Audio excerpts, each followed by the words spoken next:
Tania class 6-এ পড়ে, 2 দিন পরে ওর পরীক্ষা। তো আজকে হঠাৎ করে ওর নোট খাতার উপরেও এক গ্লাস পানি ফেলে দিয়েছে। তো তানিয়া এখন চিন্তা করছে, আয় হ্যাঁ আমি এটা কী করলাম, আমি আসলে সব কিছুতেই সমস্যা তৈরি, আমি পরীক্ষায় নিশ্চিত ফেল করব। তানিয়া এখানে যেভাবে চিন্তা করলো এইটাকে বলা হয় ক্যাটাস্ট্রোফাইজিং। যে কোনো ঘটনা বা পরিস্থিতিতে সবসময় সবচেয়ে খারাপ কি ঘটতে পারে সেইটা ভাবতে শুরু করা। এখন আমি আরেকটা গল্প বলি, তারপর আবার তানিয়ার গল্পে ফিরে আসবো। আবির ক্লাস 8-এ পড়ে। ও বন্ধুর সাথে বিকালে ঘুরতে যাওয়ার প্ল্যান করেছিল। বন্ধু এইমাত্র ওকে মেসেজ করে জানালো যে সে আসতে পারবে না।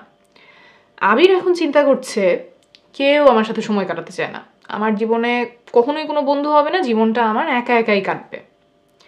আবির এখন যেভাবে চিন্তা করলো এইটাকে বলা ওভার জেনারেলাইজেশন। একটা মাত্র ঘটনাকে কেন্দ্র করে এমন ধারণা করে নেয়া যে ভবিষ্যতের সব কিছু ঠিক এমনটাই হবে। তানিয়া ও আবির এখন বয়ঃসন্ধিকাল পার করছে। বয়ঃসন্ধিকালে এমন ধরনের চিন্তা আসা খুবই স্বাভাবিক, তবে এই চিন্তাগুলোকে ফাইট করার সহজ কিছু টেকনিক আছে। আমি আজকে এমন একটা সহজ টেকনিক তোমাদেরকে শিখিয়ে দেই। এই টেকনিকের 3টা ধাপ: catch it, check it, change it. প্রথম কাজ হচ্ছে চিন্তাটা ক্যাচ করা বা ধরে ফেলা। অনেক সময় দেখা যায় আমরা যে এই ধরনের চিন্তাগুলো করছি সেটা আমরা খেয়ালই করি না, আমরা বুঝতেই পারি না যে এইভাবে চিন্তা করার কারণে আমাদের মনটা একটু খারাপ লাগছে। তাই প্রথম কাজ হলো এই ধরনের চিন্তাগুলো চিনতে শেখা, ধরতে পারা। নিজেকে প্রশ্ন করতে শেখা যে আমি কি সবচেয়ে খারাপ কি হতে পারে সেটা নিয়েই চিন্তা করছি, একটা মাত্র ঘটনা থেকে সবসময় এমন হবে এমন ধারণা করে নিচ্ছি। তাহলে চিন্তাটা ক্যাচ করা বা ধরে ফেলা হলো প্রথম কাজ।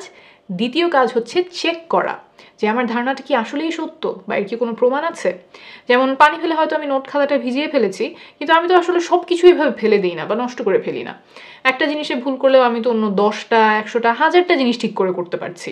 অথবা আবিরের ক্ষেত্রে নিজেকে জিজ্ঞাসা করা যে বন্ধু আজকে প্ল্যান ক্যান্সেল করলো, এই বিষয়টা কি অন্য কোনোভাবে এক্সপ্লেন করা যায়? যেমন অন্য সময় তো এই বন্ধুটা আমার সাথে ঘুরতে গিয়েছে, সব সময় তো এমন প্ল্যান সে ক্যান্সেল করে না, আজকে হয়তো বন্ধু আসলেই ব্যস্ত। তাহলে এইটা গেল টেকনিকের দ্বিতীয় কাজ, চিন্তাটা চেক করা। তাহলে আমরা চিন্তাটা ধরে ফেললাম, ক্যাচ করলাম, চেক করলাম। এবার তৃতীয় কাজটা হচ্ছে নিজের চিন্তাটা চেঞ্জ করা। আমি সব সময় সব কিছু নষ্ট করি এমন চিন্তা করার পরিবর্তে তানিয়া নিজেকে বলতে পারে, আমি এইবার খাতাটা ভিজিয়ে ফেলেছি, এরপর আবার আর এমন হবে না, আমি আরও সতর্ক থাকবো, হয়তো আমি পানিটা টেবিলেই আনবো না। অথবা আবির চিন্তাটা চেঞ্জ করে নিজেকে এভাবে বলতে পারে যে এইবার বন্ধু প্ল্যান ক্যান্সেল করেছে, আবার আমরা কোনো একটা প্ল্যান করে ঘুরতে যাব। তাহলে এই catch it, check it, change it টেকনিকটা তোমরা শিখে গেলে। আশা করি এটা তোমাদেরকে সাহায্য করবে। আরেকটা জিনিস মাথায় রাখবে, এমন চিন্তা কিন্তু আমাদের সবারই আসে, বড় হলেও আসে, এটা জীবনেরই একটা অংশ। কিন্তু যদি তোমার মনে হয় যে এমন চিন্তাগুলো অনেক বেশি বেশি আসছে, নিয়ন্ত্রণ করতে পারছো না, তাহলে পরিবারের বড়দের সাথে কথা বলো, যারা তোমাকে সাপোর্ট দিতে পারবেন।